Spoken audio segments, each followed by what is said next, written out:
ভেবেছিলাম লাদাখের জন্য 10 তারিখে বেরিয়ে পড়বো দুজনে মিলে, কিন্তু আমরা ভাবি এক হয় অন্য।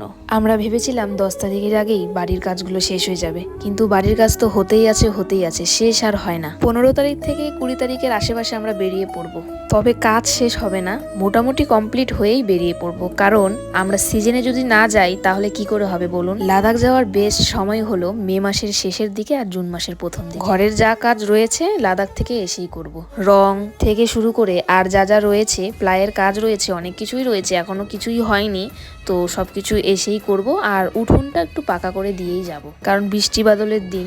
উঠোনটা অনেক আগে পাকা করতে চেয়েছিলাম, কিন্তু কোনো কারণবশত করতে পারিনি, এইবারে করে নিব একবারে। কাল ছিল আমার দেওরের বার্থডে উপলক্ষে আমি চলে যাই ওদের বাড়িতে আর কেক কাটাই। সঙ্গে আমার ননদও কিন্তু কেক কাটছে, মানে আমার দেওরের বোন। ও তো কাটতে চাচ্ছিলই না, জোর করে ওকে বসানো হয়েছে।